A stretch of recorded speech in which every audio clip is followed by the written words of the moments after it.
Hello everybody, Hunter Bakes here, back with another review for y'all. And everyone, today I'll be doing my review for WWE Elimination Chamber 2021. As y'all know, this is going to be the final pay-per-view on the network there before WWE moves the network over to Peacock due to the deal they made with Universal there. I brought this up previously in my Royal Rumble review thereby, where either my review of Royal Rumble or my prediction video there, where WWE made a deal with NBC Universal there. That about 5-year exclusivity deal to have WWE Network's content on the Peacock streaming services there, and that will be shut down on March the 18th there. So this will be the final pay-per-view before the move to Peacock. So let's see if WWE hit things strong here for pay-per-view. Alright, before I get to the main show stuff, everybody, there were some changes that happened from when I made our prediction of everybody. All it was kind of expected up there. First off, everybody, the Raw Women's Championship match was cut for the show there. Otherwise, as I brought up my predictions of everybody, I have a feeling this matchup would be cut there, since Lacey Evans was originally going to be challenging Asuka for the title there, but she announced she was pregnant this past Monday Night Raw. I didn't know if they was still going to focus for the matchup there, or if they're going to scrap it. They ended up scrapping the matchup there, so that match is not going to be talked about here for this review. The other change I have there, everybody, is Keith Lee. Everyone in my prediction review, everyone, I did bring up that it was up to the air what if Keith Lee was going to be showed up or not for the match for Nice and Championship there, but we made a change to the matchup there. Keith Lee got injured. I don't know if it's storyline-wise or it's legit. If it is, then I wish Keith Lee a speedy recovery there. But because of Keith Lee's absence there was a minor change to the Nice and Championship matchup there. It was still a triple threat match, but there was a match, the pre-show there, where that match would advance and be Keith Lee's replacement in the Nice and Championship matchup there. It was John Morrison taking on Mustafa Ali, Ricochet, and Elias there. I thought it was a good matchup for the pre-show there. A very competitive match, but in the end, John Morrison did get the win by roll up Mustafa Ali there. And Ali take another L there for him in Retribution. He had all the members of Retribution there at ringside, no disqualification, so you would have thought that he would have got the win in the bag, but that didn't happen. John Morrison ended up getting the W there. So he will be taking Keith Lee's place in the triple match later on the show, which I'll be going over that matchup in a little bit here. So now with all that being said, everybody, now let's go ahead and get right into the main match carded by, over the first two matches of the show, everybody, which is the SmackDown Elimination Chamber match, everybody, with Kevin Owens versus Sami Zayn versus King Corbin versus Jey Uso versus Cesaro versus Daniel Bryan. The winner of that match would immediately face Roman Reigns afterwards to challenge for the Universal Championship. Everybody, the chair match I thought was a very good chair match, everybody. The matchup started out with Daniel Bryan and Cesaro there. That was good. Those were two good picks to start these out there, since Daniel Bryan and Cesaro have very competitive matches recently on SmackDown. And a very entertaining, competitive watch. And the same will be said for their encounter here in the Chamber there. Eventually, the other players would get involved. King Corbin ended up coming out there. King Corbin looked strong there in this matchup. He was in control for a bit. Then eventually Sami Zayn came out there, although Sami Zayn didn't want to come out first there, as Corbin was trying to open up the pod, but Zayn had the door shut. And I think Daniel Bryan attacking Corbin there. Sami Zayn was laughing there, talking trash. Then Cesaro came out for the other door there, pod door there, and beat up Sami Zayn in the pod.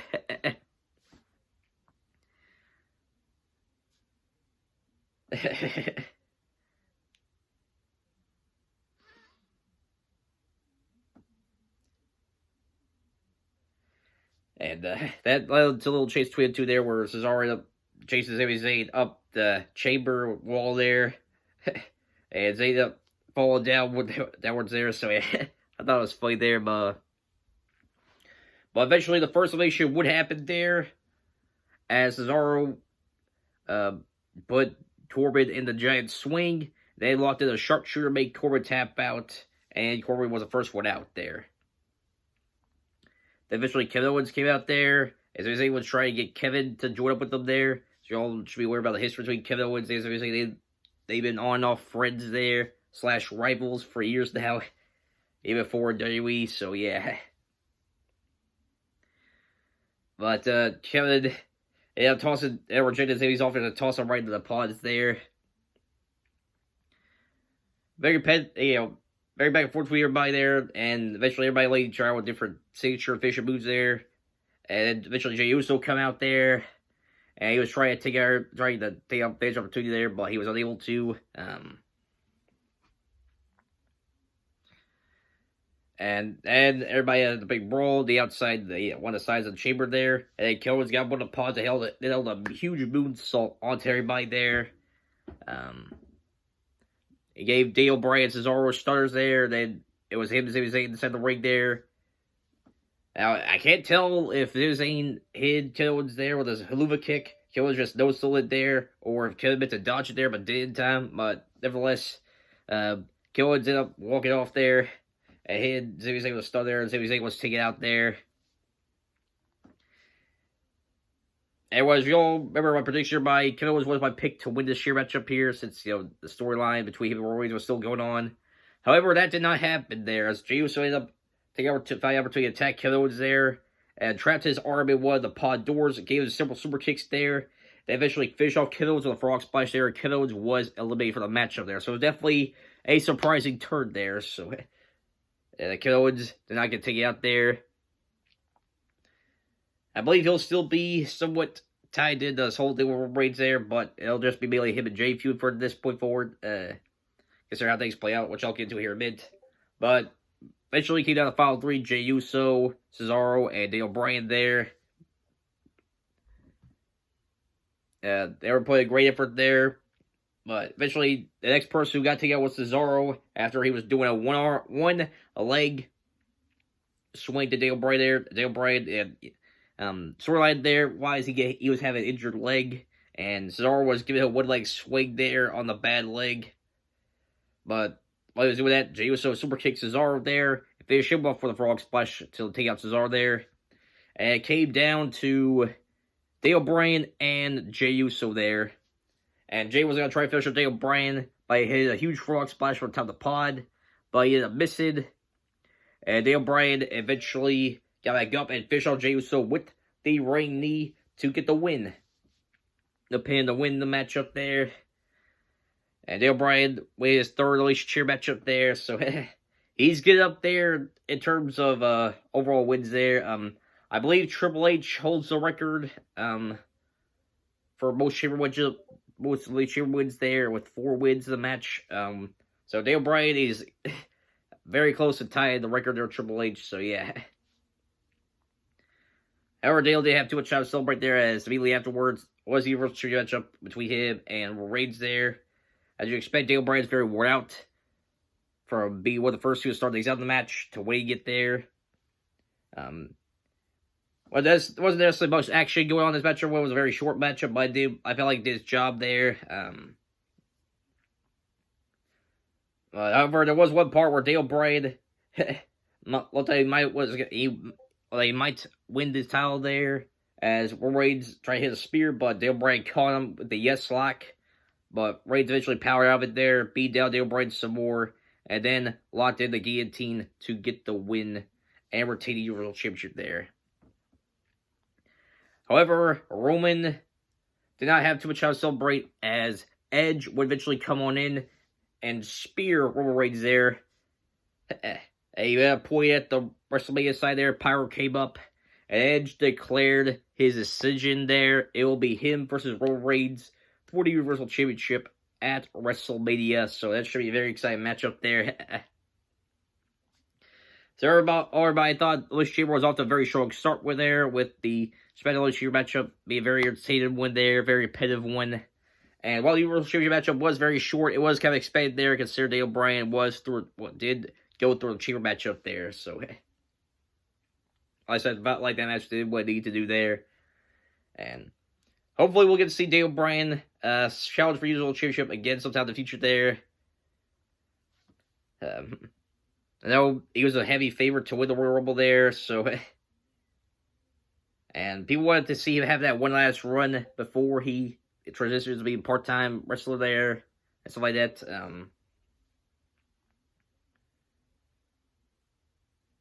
But for the time being, Reigns still Universal Champion there. For the looks of it there, he will be going to go on to face Edge for a title at WrestleMania there. However, there is one more pay-per-view left. That'll be a Fastlane, so we'll see what happens when we get closer to Fastlane there. But after that, it'll be WrestleMania there, so yeah. Well, very strong start to Elimination Chamber there, everybody. But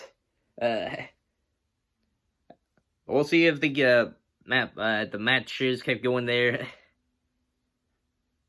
As we move on to our next match, everybody, which was the Triple Threat match for the United States Championship there. Bobby Lashley defending the title against John Morrison and Matt Riddle there. For a match that was changed last minute there, I thought that was a very well done match. Bobby Lashley looked very strong here, showing how, he's a very dominant champion there and stuff like that. And Morrison and Riddle had to work together a couple times to try to take him out there.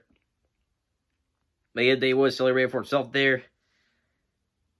At the end of the day, though, the match ended with, Matt Riddle taking out Lashley. Hit him with the crutch the MVP had there. So MVP suffered an injury this past Monday Night Raw from the 6-man tag matchup there with the Hurt Business on Lucha House Party and Matt Riddle there.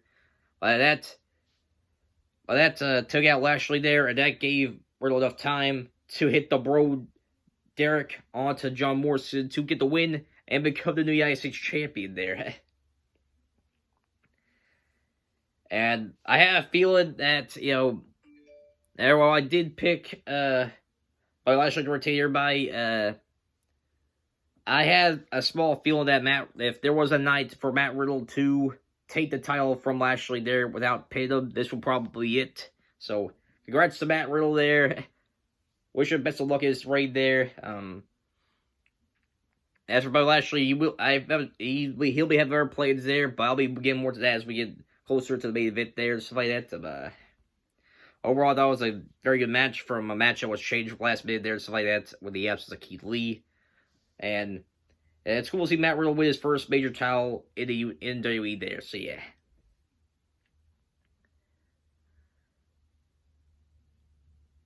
But later on today, everybody, as my spoil, here, later on that we do see MVP pop again. He is having a conversation with the Miz there. That eventually leads to stuff the main event there, but I'll get more to that a little bit later on, everybody. So, yeah.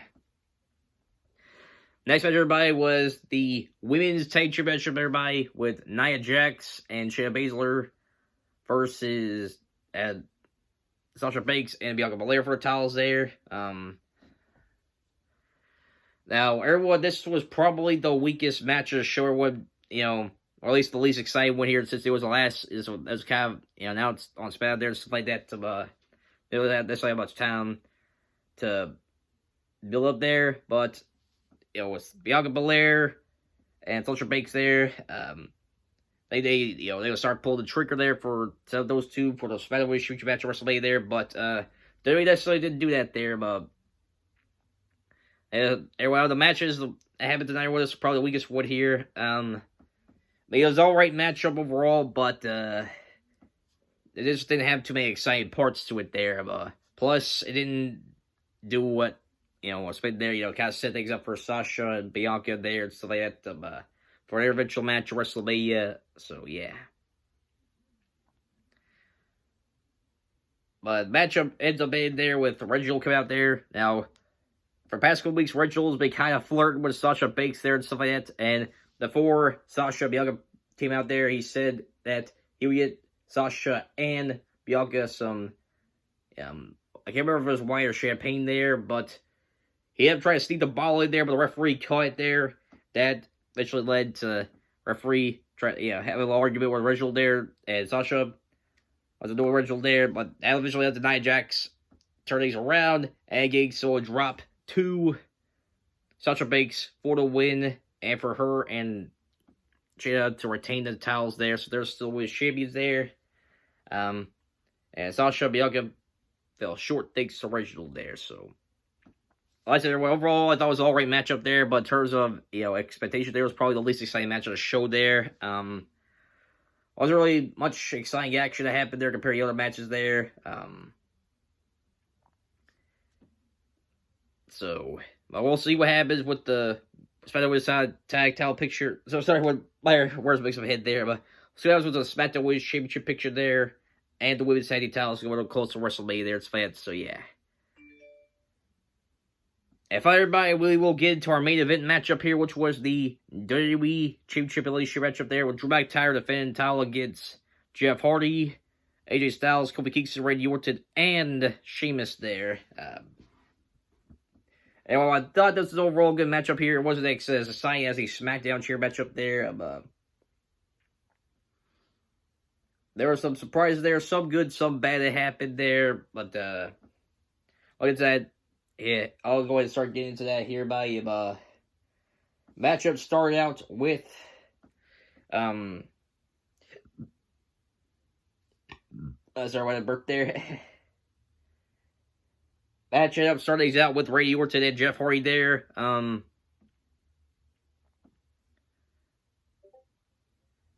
Which makes sense there. So there's a lot of history between Jeff and Randy Orton there. So yeah, for their battles to Championship there and their rivalry to head back to 2018.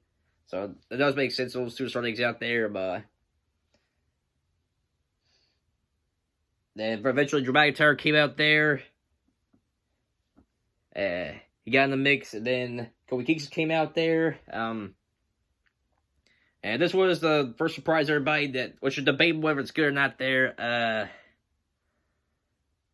Depending on how you see there, but Kofi Kingston ended up coming out, and he immediately took Randy Orton out by having a roll up there. Now, I expected Orton to get eliminated somehow there, but I thought he lasted a lot shorter than he would there. I thought the Fiend would come out there and stuff like that, but that didn't happen. And by Randy Orton ended up RKOing everybody there and stuff like that. And that's when AJ Styles tried to take advantage of the situation there. It has his bodyguard almost rip off the pod wall from his chamber pod there, and AJ ended up come out early that he was supposed to there. Try to take advantage of the situation there, but everybody ended up kicking it out.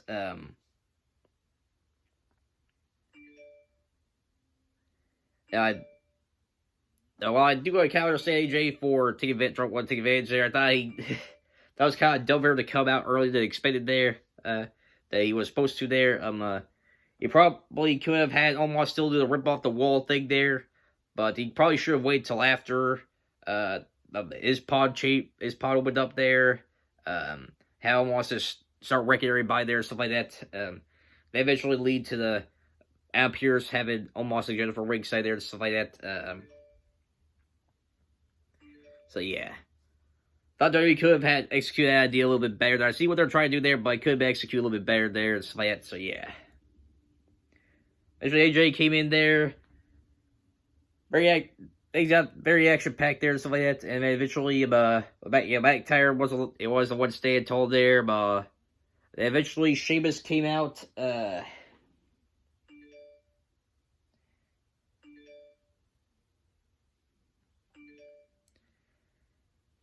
And it started out with the brawl between him and Drew there. And yeah, Sheamus was also brawl with Kofi for a bit as well there. Yeah, Sheamus was trying to chase Kofi on top of the pod there, but Drew eventually went after Sheamus there. And there was a superplex at the top there, but then Jeff and AJ came out there and did like a double power bomb to Sheamus and to Drew McIntyre while he was suplex Sheamus there, had a big Tower Doom spot there. And Kofi eventually came down and did a big splash everybody.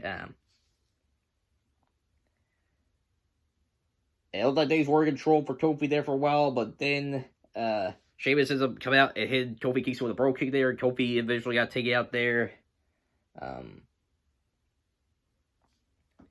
some more brawling there between Sheamus and McIntyre, and AJ and Jeff Hardy there.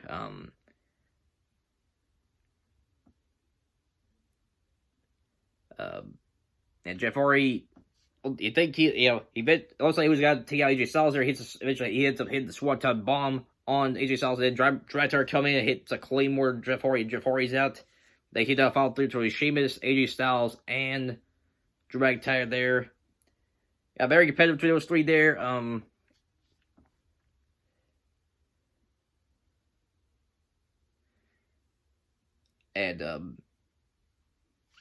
back and forth between those three there, and but eventually Sheamus got taken out there, and Sheamus hit a bro kick on Drag Tyler, but AJ came out of nowhere, hit the phenomenal forearm there onto Sheamus, pinned him and took him out. Then came down to AJ Styles and Drag Tyler there. Everyone, I'll say that I'm very surprised to see Sheamus taking out there. I thought he would be the runner-up of this matchup, but it turned out to be AJ Styles. I don't know if this will be it for Drew and Sheamus for the time being, but like I said, the other players that we have here, at least short-term, is I can see why they did what they did there, booking decision-wise, eventually, I said, yeah, AJ Styles and Drag Tyler there. AJ trying for the fall forward there. Drew come back up there, hit a Claymore kick in midair to AJ Styles there, and which was very cool to see, and eventually pinned him to win the matchup there. So, and Drew McIntyre to retain the WWE Championship there against 5-4 champions there. However, and I will get to, before I get to the next part, overall, I thought this match was very good. I still think this SmackDown Chair matchup was the better of two chair matches there if I had to do comparison between the two. But I thought this was still a good matchup here. But I felt like they did some stuff better booking decision-wise there. Would put this matchup on the same level as a SmackDown chair matchup there, in my opinion. But still overall good chair matchup there. However, the show was not over yet there, as Drew McIntyre celebration got interrupted by Bobby Lashley, and Lashley ended up beating the crap out of Drew for the next couple minutes there. Especially locked in the Hurt Lock, wore him out there. And then you end up hearing the Miz's music there, and Miz ends up deciding to cash in his Money in the Bank contract. And he first tries to go over pin on Drew there right away, hit him with a DDT, but Drew ends up kicking out, but then eventually Miz put away Drew McIntyre, but hit him with a Skull Crush finale to win, and the Miz ends up becoming the WWE Champion for the second time in his career. And he's now up there with CM Punk and Edge as the third superstar in history to successfully cash in the Money in the Bank briefcase twice. So, and for what the reaction see there, it's been mixed there. Some people who are for the Miz winning title there, and others who are very upset, stuff like that there. But as for my whole kind of stance on everybody, I do feel like, Miz, he does a very good job as a heel champion there. He's definitely been earning his stripes as one of the best, superstar WWE there in terms of mic work. He does a pretty good job in the in-ring work department as well. But with that being said, though, WWE, they have made Miz lose several matches past several weeks on Raw there, to the point he was not taken seriously as a legitimate threat there. So a lot of people did not believe he was gonna successfully cash in on Drew McIntyre here. So I guess in terms of his character there, how they have been booking there, I guess it kind of fits there.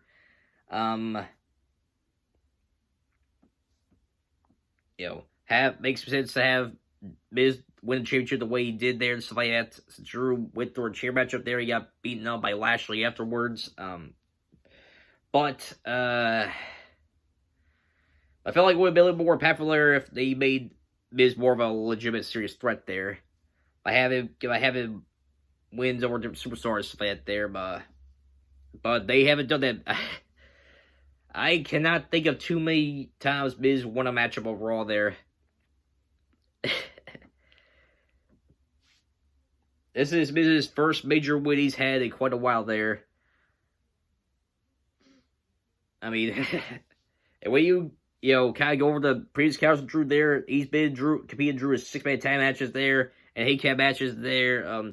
And the only time where I feel like Miz got a win there was 6-man tag matchup was him, Morrison, and Orton taking on Drew and the New Day. But even then, Miz didn't have to play the briefcase back then, and he didn't even get the way it was ordered. Who got the way he pinned that matchup with Drew. I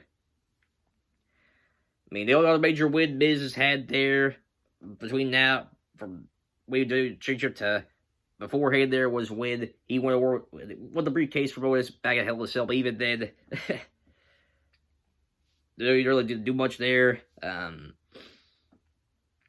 They gave a lukewarm reason to give the briefcase to the Miz because John Morrison ended up cashing the briefcase on the Miz's behalf back in TLC. And so the Miz didn't get the briefcase back there to Slant. So, so I felt like if WWE did a better job in terms of booking decision there and gave Miz some more legit wins there, it'd be more serious, believable for him. Yeah. It'll make things more impactful for his victory here in Slant. But still, overall, the circumstances there fits into his character there in Slant. And it was probably the only way he could see Miz getting a win over Drag Tiger there in Slant if he were to successfully cash in there. For Drew had to go through several opponents there and whatnot. And, sorry, what had birth there. And eventually getting beaten down by Drew McIntyre. Sorry, I keep getting break for some apologies about that, everyone. But anyways, and of course, it was a beatdown onto Drew McIntyre from Bobby Lashley. So yeah, we'll have to wait and see what's gonna be happening with WrestleMania there. It'll definitely be unpredictable from this point here because Miz being him and Morrison been having a few with Damian Priest and Bad Bunny there. I've heard rumors of a potential tag matchup between the four of them at WrestleMania, but not too sure that's what happened at this point there. Unless Miz is just gonna be like a short-term champion there in Slant, which I believe is probably what's gonna be happening there. Miz is gonna have the championship for a short amount of time there, and either Drew wins by the title there at Fastlane, or Lashley ends up winning the title there and sets a match between him and McIntyre for the title at WrestleMania there. So I feel like that's probably what's going to be happening here. After that, Miz will probably go back to feud with Bad Bunny and Drew McIntyre. Sorry, I don't want to keep you in the names mixed up there. Miz say Bad Bunny and Damian Priest, so yeah.